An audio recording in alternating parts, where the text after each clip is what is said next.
The St. Louis Blues have pretty high hopes for the upcoming 2025-26 NHL season. They're going to look to break 100 points, return to the playoffs, improve by that 5% that Doug Armstrong has mentioned a few times recently. And to get there, they're probably going to need some of their key players to take some steps forward or perform well and bounce back after a down season.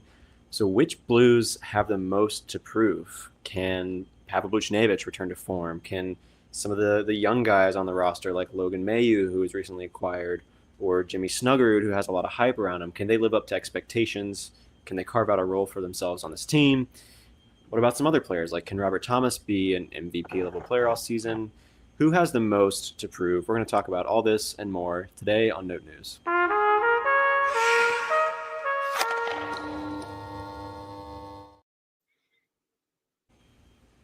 Welcome into another episode of Note News. We're a St. Louis Blues podcast. We go live twice a week talking all things Blues. And right now we're in the middle of the off season, so we're doing some fun concept episodes, sort of summarizing the past season we just watched, but mostly previewing the upcoming season, talking about new acquisitions, key players. We've done a lot of, I think, coverage of some of the young guys and prospects lately. So if that's your thing, be sure to check out some of our recent videos and episodes. Shout out Alec for his Justin Carbonneau film review, prospect preview episode. That was really cool. So if you want to hear about prospects, go check out some of our recent episodes. But if you want to be here for our future episodes, we'd love to have you. We go live every time, and so you can join the chat and ask us questions as we discuss. So subscribe to our YouTube channel if you haven't already. We're getting really close to 500. I think we're less than 10 away from 500. That's the first monetization threshold. So helping us break that barrier and cross that milestone would be would mean a lot to us. So hit that subscribe button if you haven't already. Like this video, follow, rate, review wherever you listen, and then follow us on socials: Instagram, Twitter, and TikTok at Note News Pod. We post a lot of other great stuff. Alec, you went to a Cardinals game over the weekend. How's it been going? How's the game? What's going on? Yeah, game I went to was unfortunately not a winner, but it was a close one. It was a fun one.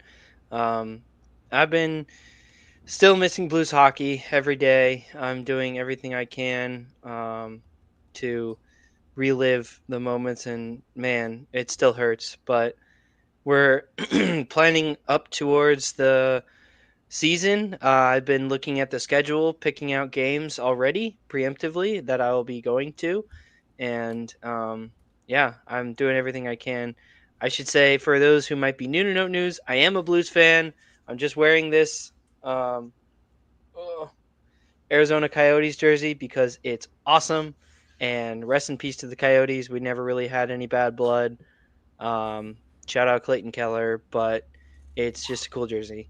But obviously, Blues fan and ready to talk hockey about my favorite team. What are you shaking your head for? Real piece of work showing up to our Blues live stream wearing another team's jersey. Just I don't know what to do with you. It's awesome.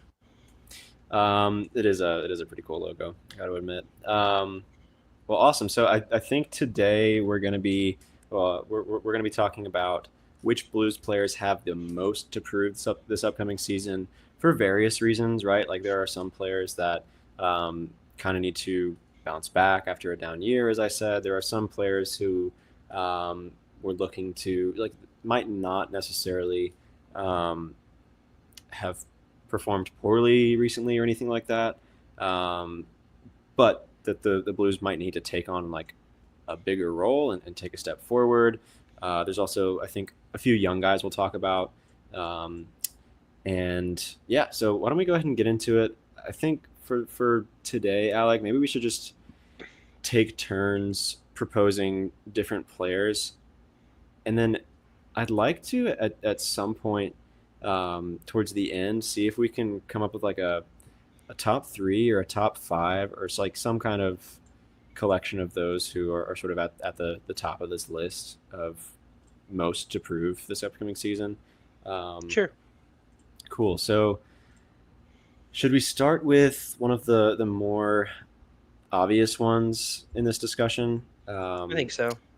Yeah, I think that the first name, like whenever we settled on this episode topic, the first name that I thought of um, was Pavel Buchnevich.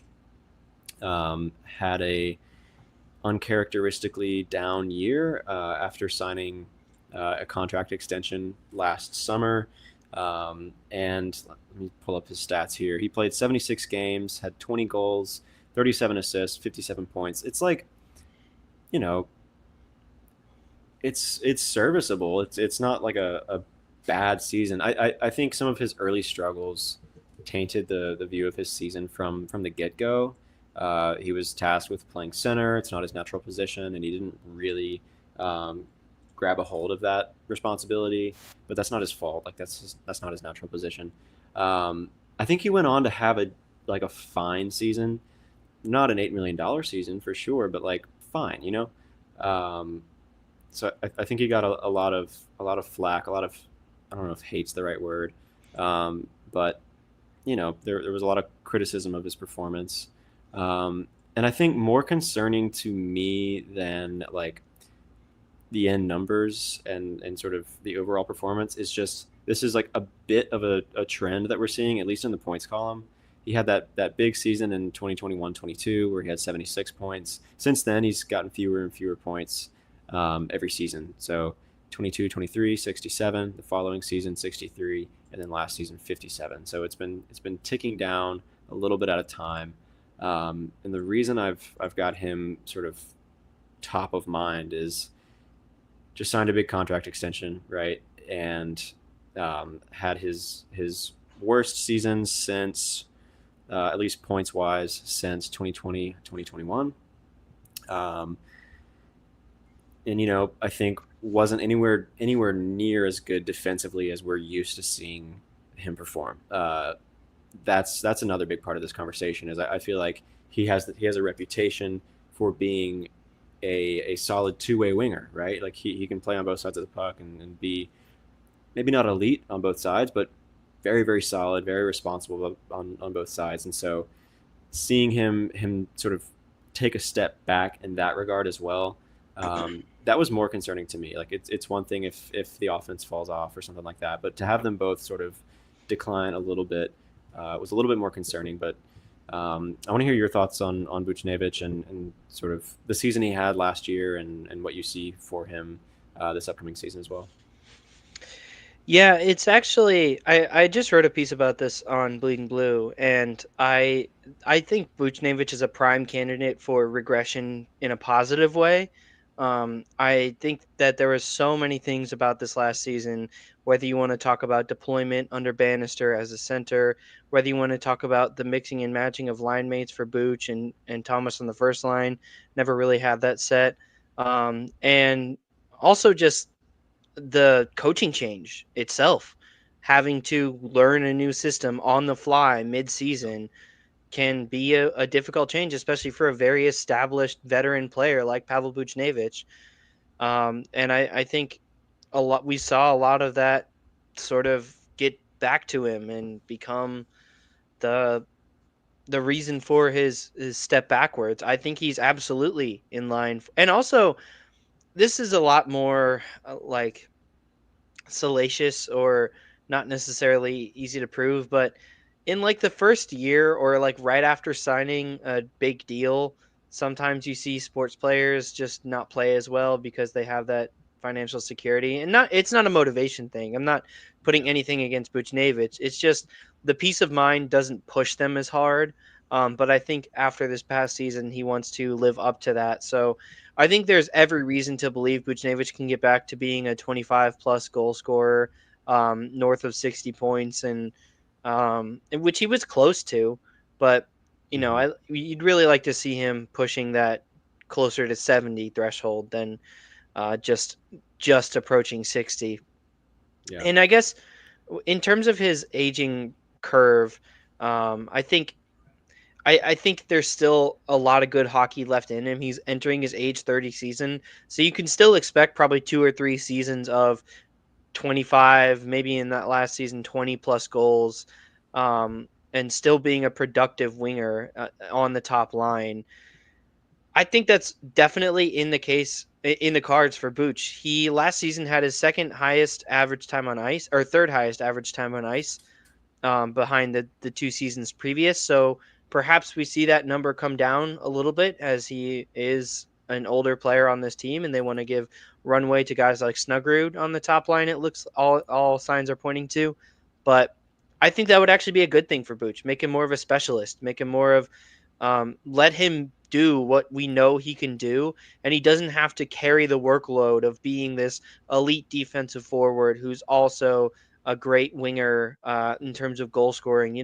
Just taking the responsibilities off of Booch's plate and giving them to guys like Snuggerud or Neighbors or other guys up and down the line. Um, I think would take a lot of that pressure back off Booch and let him do Hmm. what he needs to do. And I have every reason to believe he can bounce back. Yeah, I agree. He does seem. I could be off base here, and my like reasoning for saying this is mostly anecdotal, but he does seem like the type of player who probably is more comfortable and performs better when he doesn't have that pressure, like you're saying. So, yeah, I agree. There's other names sort of working into the conversation. I think Holloway has, in my eyes at least, has taken over as like the third guy, the third forward on this team. Um, just because he's so good. And like if like Holloway could easily take a step back, like that wouldn't surprise like that wouldn't shock me. I don't think. But I where was I going with this? Yeah, I think without the spotlight on him and like you're saying those like expectations to be one of the main guys, night in night out, having that you know a larger supporting cast should probably help him out. We've got Pia Suter in there now as well, who's going to be one of the better forwards on this team. And so, yeah, agree with that assessment for sure. Um, Anything else on Buchnevich, or otherwise, I'll throw it to you to make your next pick.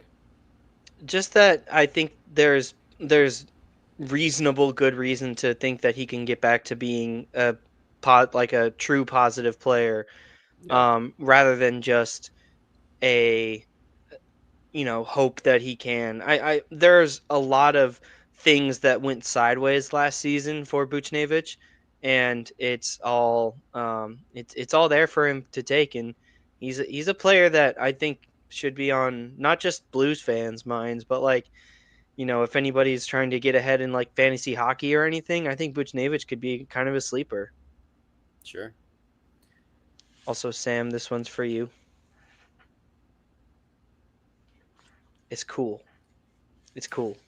Alec is showing the people again his Coyotes jersey. They're Love dead, to do guys. It's not.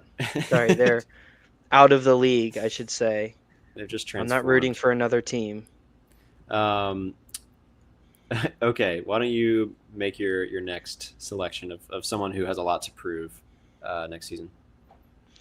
I think the next one is kind of a.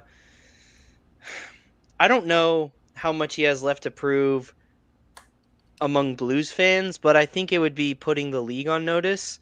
And I want this discussion to be a lot more open, I think, than with Buchnevich. It's Robert Thomas. I think with Thomas, it's just can he hit that final step to become the superstar that we all know is in there for him. He Hmm. was pacing at a 90 plus point pace last season. Can he get that just a little bit higher to that century mark, hit triple digits, and prove that he's one of the best skaters in the league? I think this is the season it has to come for Thomas. Or maybe not has to, as he's still fairly young, but can this be the season that he puts everything together? Excuse me, as a 26-year-old, um, I think so. I think he's entering that prime aging curve of forwards, and especially Yeah. when he turns 27, I think that should be the expectation. So he kind of has a little bit of a free season here, but he's only been getting better, and as we said, was pacing for 90 plus points last season, and now is set to get even better and play with Jimmy Snuggerud, the aforementioned Buchnevich, probably get some time with Thomas or with Cairo, um, and can he break triple digits? I think is the benchmark that all Yeah. Blues fans want to see. I think most Blues fans you ask think he can. I'm one of those. I think he can, but I don't think it's just a given that he's going to. I think he kind of has to. I mean, not kind of. I think he has to prove it. Yeah, for sure. And Matt in the chat's asking about Thomas's points after Four Nations. I think we talked about this on our last episode as well, but I'll just these numbers are bonkers to me, so I'm just gonna um, mention them again. So post Four Nations through the end of the season, in 26 games he had 40 points. That's a 82 game pace of 126 points. So like an unreal performance from Tomer at the end of the year. And so that was like one of our big discussions last year or last episode. I think we were talking about um, like NHL awards, and we were sort of making the MVP case for Robert Thomas, or like if he were to get more consideration for the Hart Trophy, like what kind of season would he have to put together? And we were just sort of talking about playing at that pace or close to it all year. And I think it's something he can do. Yeah, you mentioned his point, his 82 game pace this past season. He only played 70 games. His 82 game pace was like 94, 95 points. So, you know, not far off from that century mark, like you were saying. And I think the biggest issue for him, the biggest thing, as Matt in the chat also pointed out, is he just needs to stay healthy. The only time he's played all 82 games was Last season. 2023-24. Yeah, so and he put together 80 his 86 point season, and I mean had a fantastic year. Followed it up with another really solid one this year, um, but was scoring at a higher rate this time around. And so yeah, I agree. I think there is a lot to prove for him, just because like in a lot of ways, the Blues are only going to get as far as Robert Thomas takes them. He is the close to like the closest thing they have to like a true engine on offense. He's such a great facilitator, and can just generate assists and chances like crazy. Uh, I'm stating the obvious. All Blues fans really know this, but um, yeah, like I'm hoping he can unlock something else. Take another step, break 100 points. I think after this season, he just had like 100 points isn't an unreasonable expectation for him either. It's as you said, he's starting to enter the prime of his career. He already sort of entered it, but like he should be getting a little bit better each season, at least for a couple more years. And so, um, yeah, totally agree. This is a great one, and I think he doesn't have to prove anything in the sense that like his past performance was unacceptable or anything. It's just like, hey, you are the only like the only player on this team that has a shot at like getting some Hart votes, and he did this year. He finished 18th in Hart voting, but um, yeah, it's like we're gonna need a little more, and if it's not 100 points, but it's 90 something, like I think you take that. I think you take um, as much progress as you can get from Thomas, but I think 100 point season is in the cards for him. He's definitely capable of it. So yeah, I think the biggest things to me are just staying healthy and then being consistent. And maybe if if we want him to play like his hair is on fire all year, maybe we don't want him to make the Olympic team.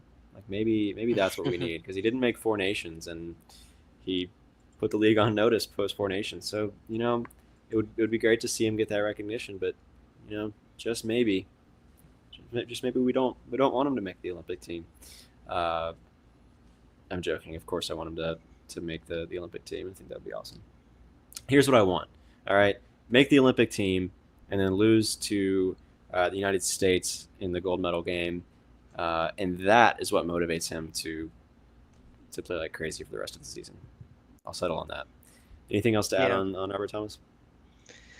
I think you put it really well. I don't think I have anything else to add. I think just we all know what he's capable of. We've all seen the point pacing. Just give us a season, Thomas. Like, please, You can do it. please give us a season. We are waiting expectantly, but I have my eyes set on the next Blues all-time great, and I think he can do it. Yeah, yeah, for sure. Okay, I don't know if this is someone I see as having a lot to prove necessarily, but I think in the minds of a lot of Blues fans, he could be at the top of the list, and that's why I just sort of I want to have this discussion. Um, Jordan Kyrou Sure. seems like tends to be a divisive player in a lot of ways, but I mean ultimately he's amazing, right? He's led the team in goal scoring 3 seasons in a row now, and I mean just put together his like best all around season we've ever seen from him. He got Selke vote. He got I think a Selke vote. But still 36 goals, 34 assists. So another 70-point season from Kyrou. But we saw him step up defensively as well, and sort of really come to life on that second line with Dylan Holloway and Braden Shen. Um, do you see Kyrou as a guy that has a lot to prove? I mean, you could make the argument that he needs to stay healthy, but he just played all 82 2 years in a row. Year before that, 79. So like he's out there all the time. I don't know if staying healthy is a thing for him. So I think one criticism, one of the points of criticism we see of Kyrou is like toughness, maybe, or that side of the game, and um, I don't personally see him as a guy that has a lot to prove. Now, do I want him to take a step? Absolutely. Do I think he can? Absolutely. But I think if he is playing at this level, and I should say like him improving a little bit, him taking steps, that's sort of like baked into the calculus in my mind. It's like I'm sort of assuming that he will, in some way or another. This year he didn't break 40 or anything like that, but again he took those steps defensively, and so um, I was happy with this season because I think he became a better all around player. Um, so yeah, like, do you see Kyrou as a guy that sort of belongs on this list as someone who has a lot to prove? Yeah, what are your thoughts? I think the only thing Kyrie has to prove is to do it again for another season. Yeah. I think if he repeats the same season he has, I think it's a successful season for Jordan Kyrou. If he can prove that he is the great defender he was last season and that wasn't just a one season fluke, I think that's a huge step for Kyrie as a player. There are like some benchmarks I'd be watching for. Can he hit 40? Can he get up to point per game? Can he continue to be this terrific defender that he suddenly became last season? Those three, I think, if he can do one of those, it's a very, very successful season for Kyrie. So I think that I don't.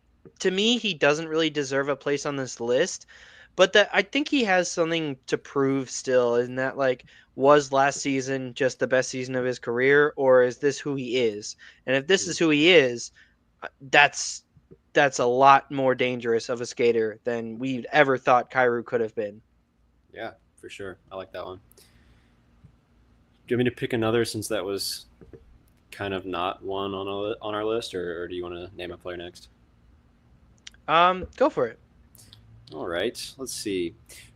Another guy that I've got, that sort of came to mind for me is Logan Mailloux. Actually, we can sort of start to talk about some young guys here. Um, the Blues and Doug Armstrong took a big bet on this guy, trading away Zach Bolduc, who's one of the up and coming young players in the league. I think he's, what was it, eighth in Calder voting this past season, uh, somewhere like that.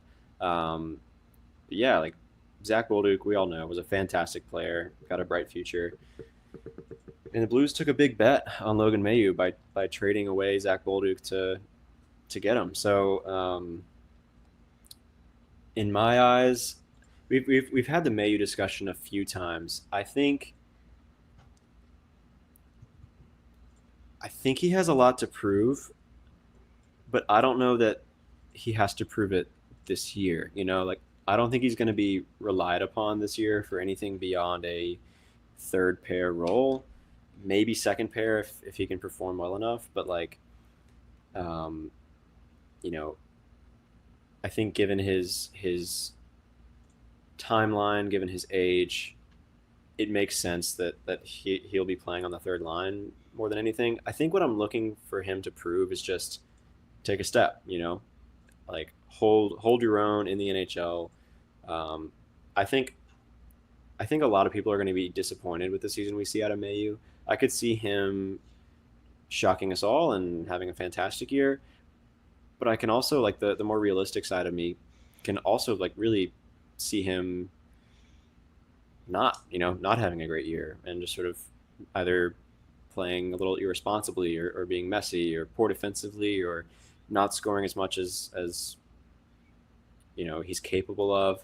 And I think that just comes with the territory of a young defenseman making his way in the NHL. He's only got like what 7 or 8 games in the NHL right now, so um, I'm sort of expecting him to not have a fantastic year, to be honest. And I think a lot of people are going to be disappointed and sort of throw their hands in the air and be like, "What? Like we traded Zach Bolduc for this guy?" But I think really the the arc of like evaluating this guy, I think it's going to take some more time to really figure out whether Mhm. this deal was a win or a loss. And maybe you could say if he doesn't make an impact immediately, it was a loss because Bolduc is making an impact. He already was. So, like be getting more value out of Bolduc potentially for longer. But anyways, that's sort of splitting hairs. But that's the case I see for Mayu being one of the top guys on this list. And again, I'm not looking for him to come out and prove that he is, a top four guy or a top pair guy. I'm not looking for him to come out and prove that he is, uh, you know, Diet Evan Bouchard, as we've sort of talked about. I'm just looking for him to prove that he is NHL ready. Like the AHL is not the place for him anymore. He's figured that out. He's ready for the NHL, albeit at a smaller in a smaller role. Um, and just I'm just looking for him to not fall apart. Really, is what I'm hoping for. But what are your thoughts on Mayu? Yeah, I really like what you said at the end there that I'm looking for him to prove that he's NHL ready. I think that's exactly the point that we should Mm, all have with Mayu. The benchmark for like an outstanding successful season, I would say is like 30, 35 points probably. If he can get 35 points, to me that's like an outstanding season, all things considered. Um, but the way the way that I see Mayu as I'm in the same boat that I think it's going to take a season to really set in. I don't know that I mean, in my evaluation at least, I think the NHL is going to punch him in the teeth a little bit at the beginning. I just hope that under Monty's tutelage, that he can adapt and grow it into the league. But I think, yeah, in that first month of play, I don't know how much Logan Mailloux we're going to be seeing. I think he's going to have to earn his time as he does. And, I think that's a good thing for his development to be a guy that has no, can play with some confidence knowing he has the backing of the front office, but at the same time to have to like fight and scrap to really have a spot on this roster. Or I should say, he has a spot on the roster, but to have a real staying point on the roster and not just be another body, that's what he has to earn. And that's going to, I think, influence his development. He's going to have to play hungry because that's the reality of the situation that he's in, is that he has to earn NHL playing time. He just hasn't played the games. Um, and he has to fight for it. And I think that kind of thing is exactly what Jim Montgomery is going to be great at instilling in the kid, is that fight and that push to earn his way onto the roster. And I'm really excited for Mayu under Monty, Hmm. but I think it is exactly what you said. Having him hit 30 or 35 points would be amazing. That would be terrific. But I don't see it as the necessary, like, I don't know that a production standpoint is the way to go about evaluating Mayu. I really liked how Yeah. you put it, is that, is he NHL ready? And the answer better be yes. Otherwise, we're going to have problems on the bottom pair defense pairing. But it's up to May to prove that, and it's up to Monty to, you know, kick him into gear, which Hmm. I think and I hope he can. Yeah. Agreed. Yeah, I don't have a whole lot to add on that. I think it's well said. Who do you want to take it to next? I got another name, kind of in the similar vein as looking at the defense. I'm actually going to Cam Fowler. Yeah. Um, Cam Fowler is unfortunately, I mean, okay, Cam Fowler's awesome, had a terrific season with the Blues. He is unfortunately entering his age 34 season. So getting up there in age, in his time with the Blues, had 36 points in 51 games. Um, so that pace is really excellent for a defenseman. Is Hmm. that really who Cam Fowler is at 34 years old? I think that remains to be seen, and Yeah. you want to see him battle against Father Time a little bit. He had been, really really struggling in Anaheim, and it's mostly just a I could definitely see some regression coming for Fowler given the age and given how unexpected last season was. And the question is what does that regression look like, or does it come at all? Can he actually be a 50-point defenseman for the Blues? Because that would be amazing. I mean, obviously.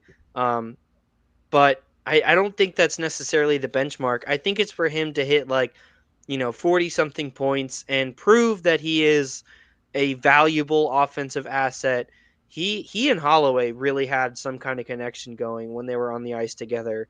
Um, and I think a guy like Jake Neighbors also benefits a lot from Cam Fowler's play. So, can he continue to develop that rapport with the young players? And can he put up the production that have been expecting and not getting from Torrey Krug and Justin Falk? Can 34-year-old Cam Fowler beat time?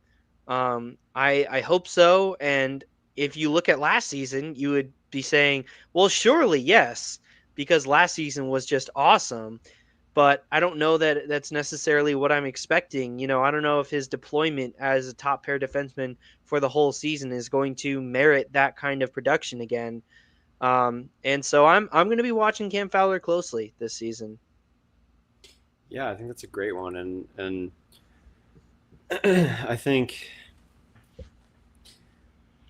in the eyes of most Blues fans and probably myself as well, like Colton Parayko is the clear number one defenseman, but he's sort of one of those number one defensemen in the NHL that isn't a huge offensive threat, right? You think of number one defensemen across the NHL. You think of guys like Cale Makar, Quinn Hughes, um, Zach Werenski, Adam Fox. Like those guys have a lot of goal scoring in their profile.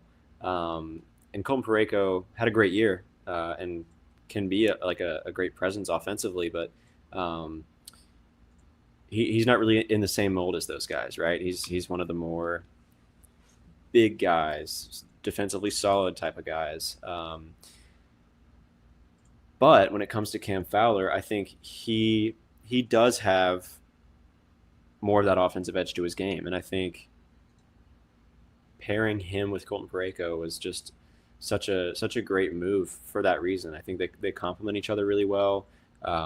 They sort of have differing strengths, and so when they're at their best, they're defending well and scoring a lot too. And so um, I think yeah, I think you put it well. You're looking for Cam Fowler to show whether his solid performance in St. Louis last year was a fluke, or whether it was, um, you know, the new St. Louis-based Cam Fowler on a better team than the Ducks. So I'm leaning towards the latter. Like I think he can do it again. Um, we might see him take a step back, but like also he didn't play the whole season in St. Louis, and so like maybe numbers wise overall he finishes with more points or something like that. But um, those are some of my thoughts on Cam Fowler. Like really, I thought he was one of the most valuable players on this team last year. I don't know that he needs to be again, um, but I'm looking for him to continue to generate assists, generate points, score goals, be probably the leading goal scorer on defense. If we're being honest, like I don't know if I see Colton Parayko doing it again, scoring that many. Um, if I had to put money on it, I would probably pick Cam Fowler to be the leading goal scorer from the blue line. I'm also looking for him to not be a negative defensively. I don't think he necessarily was this year, but he wasn't like a big positive either. So I'm looking for him to just, be a serviceable top line defenseman when it comes to actually playing defense. So Hmm. yeah, he had a lot of big moments. As Matt in the chat said, 2 goals in his 1,000th game in the Winter Classic. That's you can't really do it much better than that. Like you can't really have a much better 1,000th NHL game than scoring 2 goals in the Winter Classic on Wrigley Field. Like that's shout out Cam Fowler, man. That was awesome to watch, and you got to see it in person. But yeah, those are some of my thoughts on Fowler. I think Demoralized the yes, Blackhawks fans. yes, I mean, it was it the doesn't get much amount, better just than that. the desolation I saw at the Winter Classic game was truly glorious on my Um, hater behavior. yes, as you should be. But yeah, I think that's a great pick, and I'm looking for him to. In summary, I'm looking for him to be the number one guy offensively, and that's sort of what I want him to prove. Um, I'll understand if he's not. Like as you said, he's sort of coming down off of his career highs at this point, but um, I think he's still got something left in the tank, and this could be a big year for the Blues, and obviously a contract year for Fowler. So I can very feasibly see a big season coming for him. But yeah, I think that's a great pick. Ahead of Broberg being the number one offensive guy. At least point producing, yeah, like goal scoring, I think so. Uh, Wow. as much as it pains me to say, like, um, I don't think we've talked about this on here. We've talked about it all the time. I think Broberg's value is it doesn't show up in the on the stat sheet as much. I think it's more like an on ice presence than an actual production type thing. I think like overall offensively, Broberg is probably more valuable. I'm a little biased. He's my favorite player, but like um, I I think when it comes to actually scoring goals and like generating points, Cam Fowler probably has the edge there. Um, yeah, Yeah. pains me to admit Just wanted to hear you say that was rude. it. All Um, right. I think there's one more name I could think of, and then maybe we'll take some suggestions from the chat. But I don't sure. know, unless you have anybody else you're looking at. I got a few like I can sort of rattle off one or two that I don't have like a lot of thoughts on. But there is one I do want to sort of identify after that. But um, Go for it. Jimmy Snuggerud, first of all, like I don't want to set expectations too high for this guy. Like we talked about his chances of winning the Calder. I think he can do it. I think he can definitely have a big year. But again, I don't want to set expectations too high for this guy's first full season in the NHL. If he continues to play the way he played at the end of the season and into the playoffs last season, I could see a big season coming. Um, but really, I'm just looking for him to prove, NHL ready, top line ready.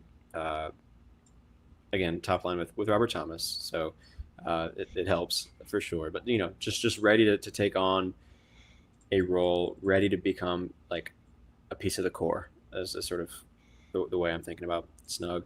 Another guy, Pia Suter. I mean, he's like the prize of the offseason. I just want him to prove that he is able to lock it down as a middle six center. Prove that he can continue to be defensively fantastic. But more than anything, I'm hoping he can prove that his like career best offensive season from last year wasn't a fluke, but is something he can do again. Um, so I'm finding the numbers here: 25 goals, 21 assists, 46 points. That's not like elite numbers or anything like that, but it was his best performance of his career. I'm just looking for him to put up something similar.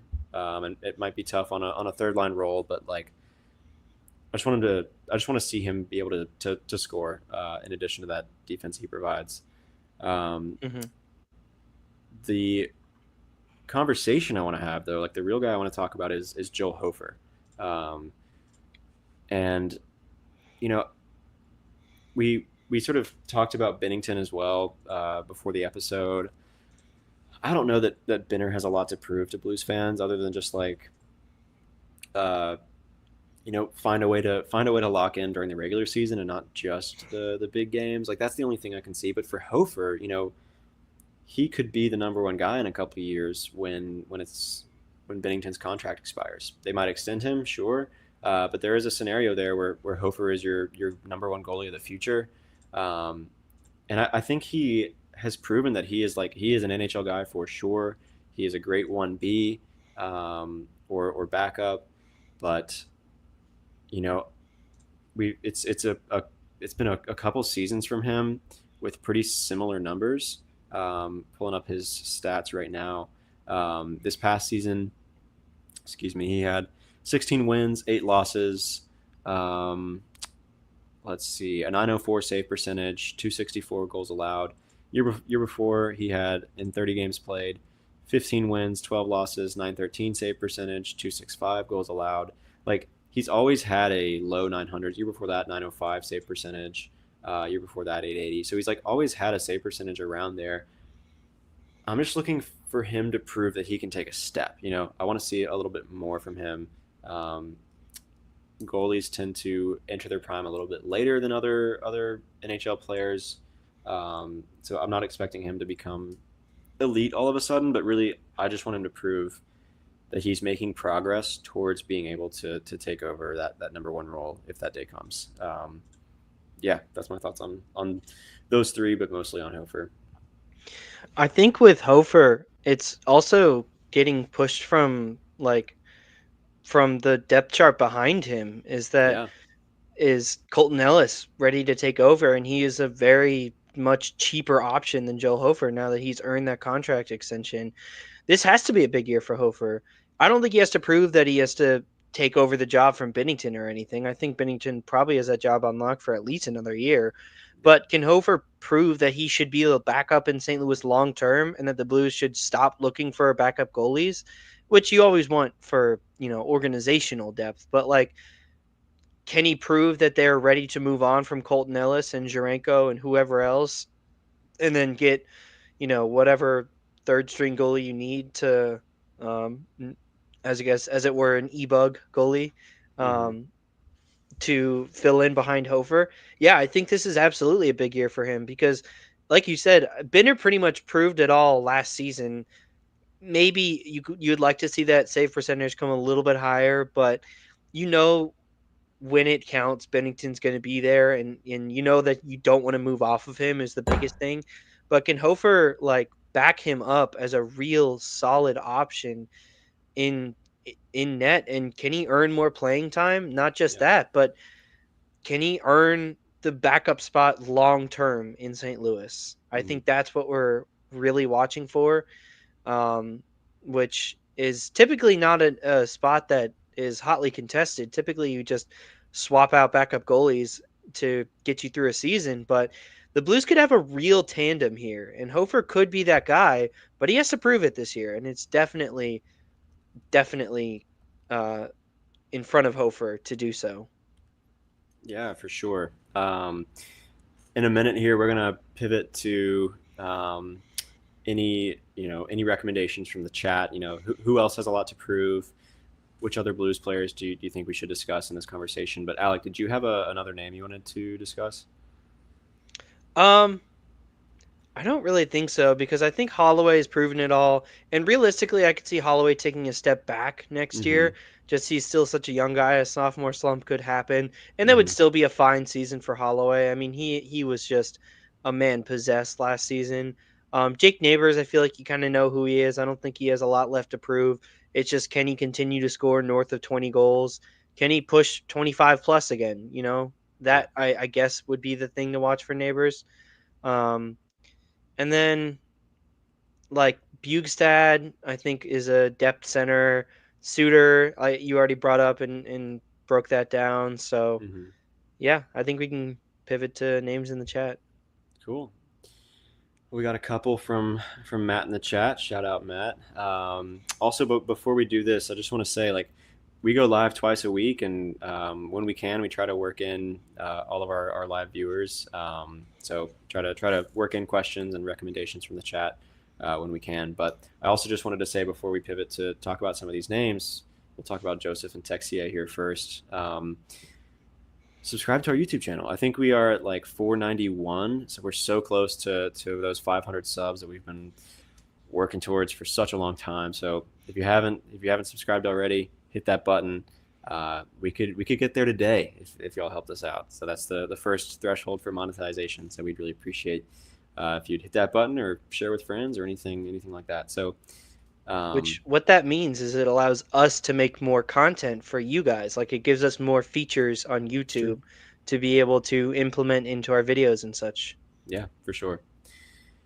And yeah, just thanks to everyone that has subscribed already. We've seen a lot of growth recently. Thanks to everyone. It's been awesome to see. Yeah. Okay, Joseph and Texier. Why don't we have the Texier discussion first? Because I think um, this is a player that we are, you know, have been for a little while, at least for most of the season, just a little bit confused by. Like, there's such potential there, and you can when you watch him play, like you can kind of squint and see it. Like this guy could become like a regular contributor, a solid middle six or bottom six guy that you keep around for a while. Um, maybe he's a center, but more realistically, he's probably a winger. Didn't play a big role last year, only 31 games, 11 points. But the year before, played some big minutes. He played 78 games for the Columbus Blue Jackets, scored 30 points. Like he had a big year the year before, and I think it's just I think it's mostly an issue of uh, his new team being a little bit more competitive, and playing a smaller role. Like granted, I think if he was on the Blue Jackets, he may have even played a smaller role there this season. They were better than expected. But anyways, yeah, like I think what I'm looking to see from Tex is like, come on, like it's time to go. Like we've seen the potential. We've uh, seen the flashes. Really just want to see him put it together, have a big year in St. Louis, and maybe see him stick around for a few more years. Yeah, with Tex, it's got to be 20 goals. I think that's a really high Mm, benchmark, but that's if he's going to earn playing time, that means he's got to really earn it because yeah, it's been years now of disappointing results for Texier. I mean, we probably should have had Sam on for this segment, but yeah, it's year after year of like being pretty good and just not finishing. But I don't think it's a finishing issue with Tex. He's got the skill.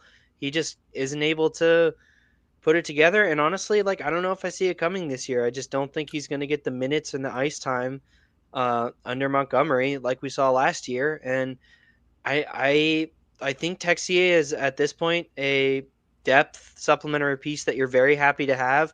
Can absolutely fill in on that bottom six if there's an injury or you need a replacement or whatever. But I mean, like Matt in the chat said, Dvorsky's there too. And if I'm choosing between giving Texier runtime and giving Dvorsky runtime, I don't think I have to explain myself which one I'm picking.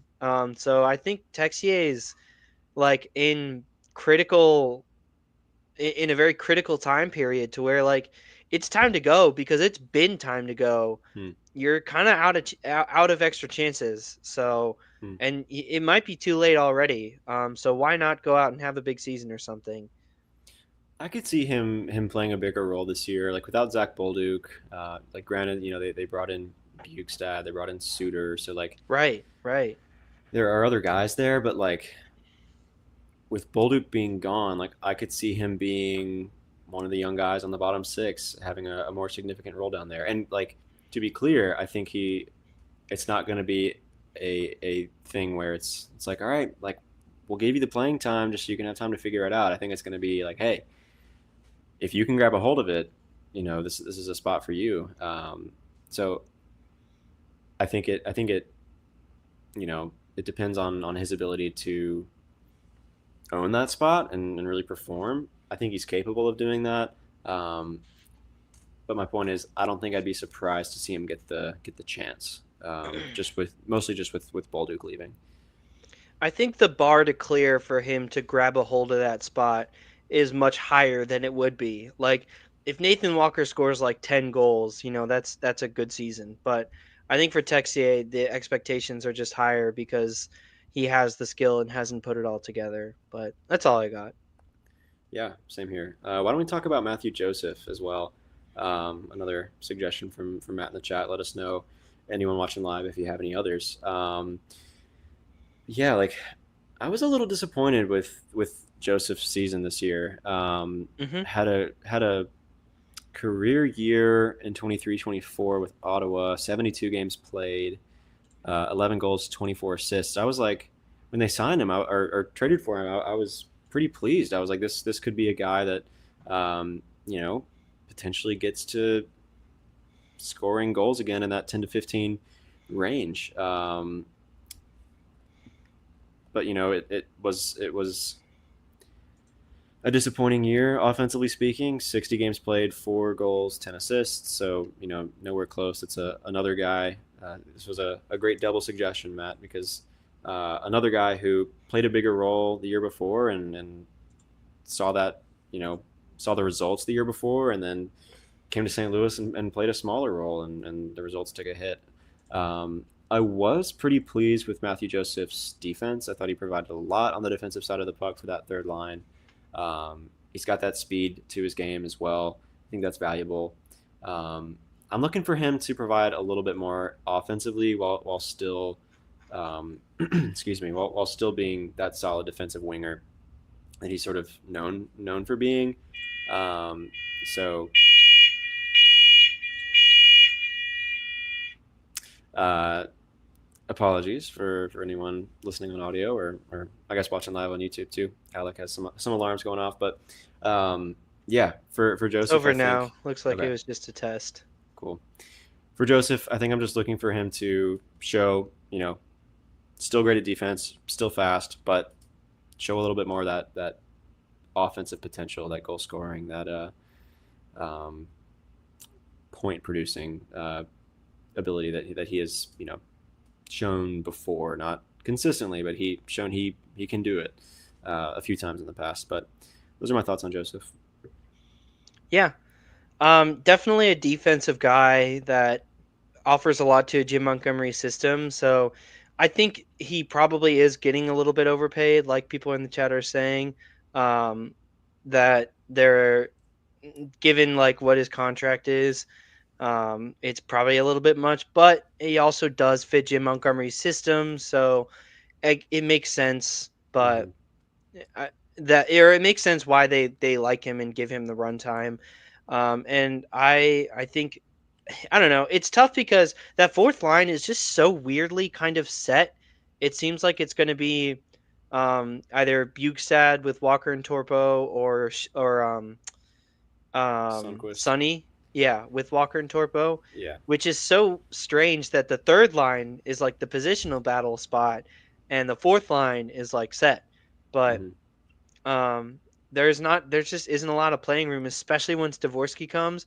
I could see them moving off of Joseph midseason or keeping him as like the 13th skater, um, just extra. Even though he's getting paid more than a guy like, well, it's actually pretty similar to what Tex is making, But I could see them moving off of one of them mid-season Mm, just because there's not enough space and Dvorsky's coming imminently. yeah, And yeah, sorry about the noise.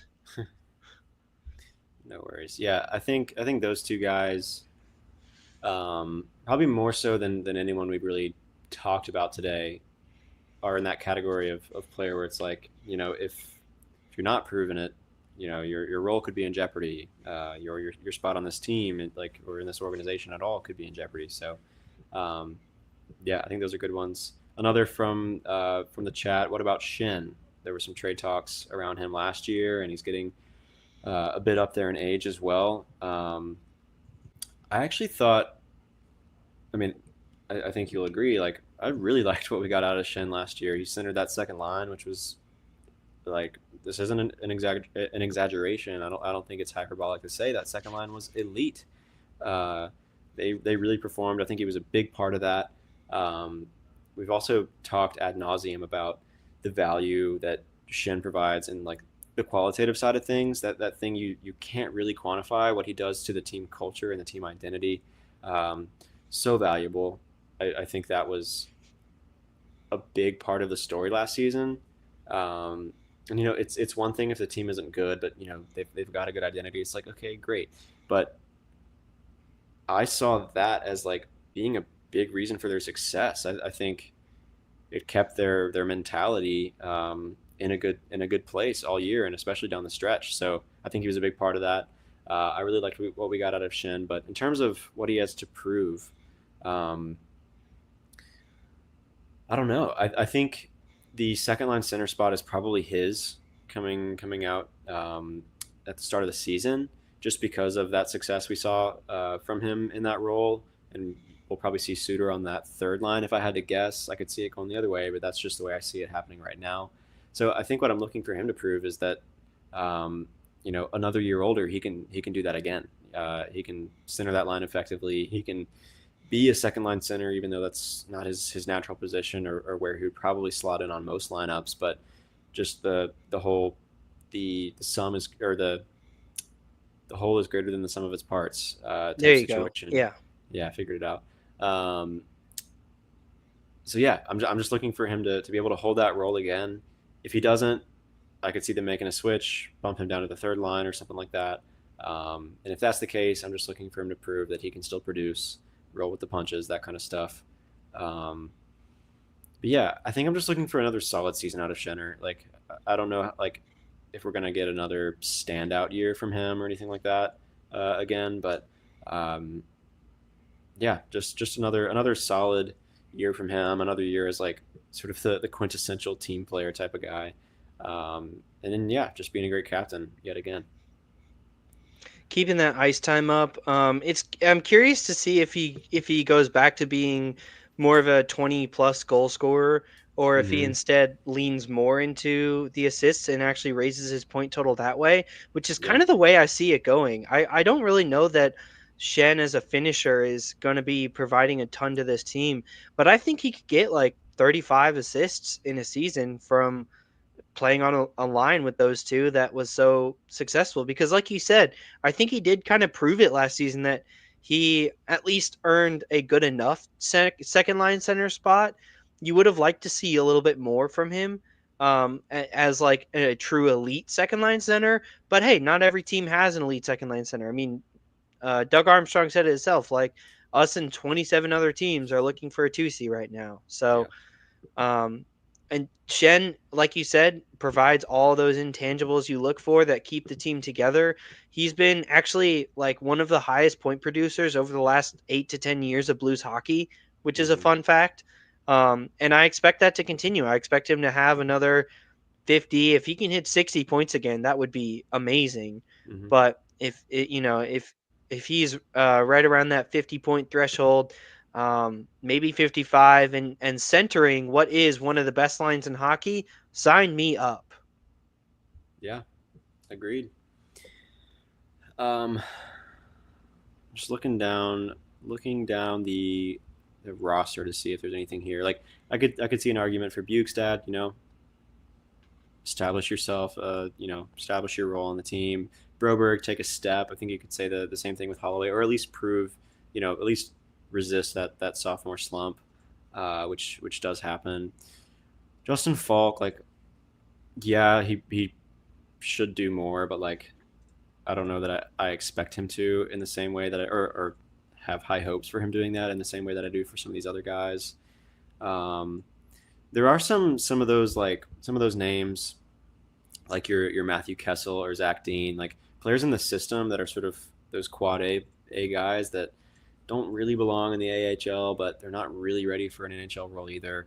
You know, I could see an argument for them being on this list. But to wrap up, like who is your top three? Like, yeah, let's just go top three. Who is your top three uh, Blues players that have the most to prove this upcoming season for whatever reason? I would say Pavel Buchnevich, Joel Hofer, and then probably. Do I want to put Thomas there? Um, Let me get back to you on the third, but I would say Pavel Buchnevich and Joel Hofer are my top two. I'm putting Booch in my top three as well, so I think we agree there. Um, I would probably I would probably say Buchnevich, Thomas, and Mailloux. I think those are my three. Hmm. And again, Mailloux in the sense that you're looking for him to show that he's ready for the NHL, not that he has to prove that he is, uh, you know, gonna save the Blues and be Evan Bouchard or anything like that. But I think Buchnevich bounce back, Mailloux, prove you're ready, and then Thomas, um, yeah, like prove that you can be uh, capitalized the dude all year, like the guy on this team, the MVP for this team, which he has been the MVP for this team the past couple of years, but like prove that you can be an MVP for this team and in the conversation in the same conversation as other big names around the league. So I think those are my three. Hofer's a great pick as well. But yeah, Booch, Thomas, and Mayu is what I'll say.